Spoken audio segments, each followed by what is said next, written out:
Have you ever wondered how a single signature could create something that would transform a nation's relationship with knowledge? On April 24, 1800, President John Adams signed a seemingly modest bill that would grow into something extraordinary. By the end of this video, you'll understand how the founding of the Library of Congress fundamentally shaped America's intellectual journey and continues to safeguard our shared knowledge to this day. The year was 1800. The United States was a young nation with its capital barely established in Washington, D.C. Congress needed books and reference materials to conduct its work, and President Adams recognized this need. With a stroke of his pen, he approved legislation appropriating $5,000. What began as a modest collection of 740 books and 3 maps stored in a single room in the Capitol grew into something no one could have predicted. The initial books, ordered from London, didn't even arrive until 1801. It was a humble beginning for what would become the world's largest library.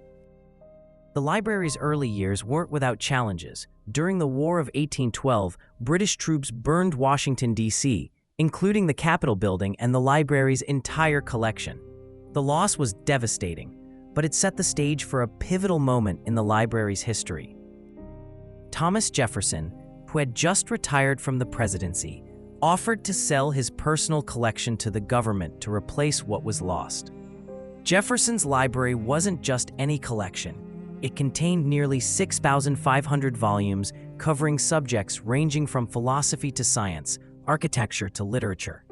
Jefferson famously wrote, "I cannot live without books," and his wide-ranging interests were reflected in this remarkable collection.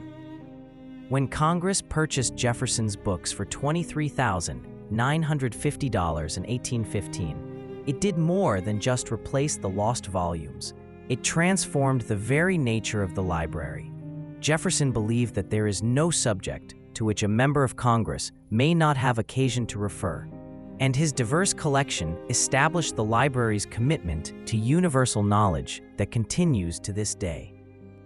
Today, the Library of Congress houses more than 170 million items, including over 39 million books and other print materials in 470 languages, 72 million manuscripts, the largest rare book collection in North America, and millions of photographs, maps, films, and recordings. It adds approximately 10,000 items to its collections every working day. The library preserves some of our nation's most precious treasures: Thomas Jefferson's handwritten draft of the Declaration of Independence, Abraham Lincoln's Gettysburg Address, the papers of 23 U.S. presidents, and countless cultural artifacts that tell the story of America. But the Library of Congress isn't just about collecting, it's about connecting people with knowledge.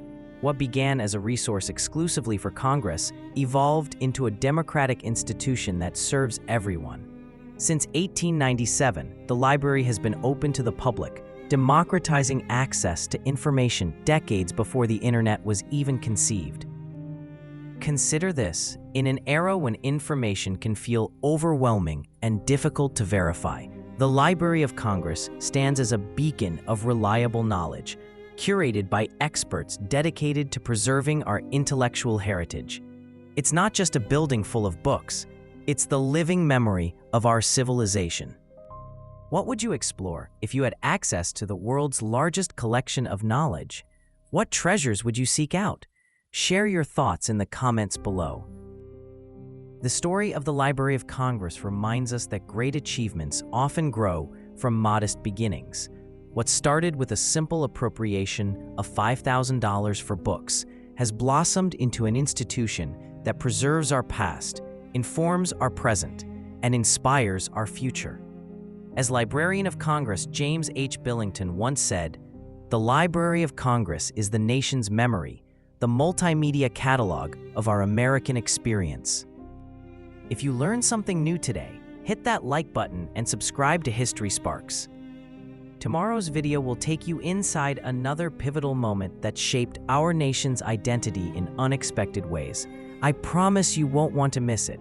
Your understanding of the foundations of our shared cultural heritage will never be the same.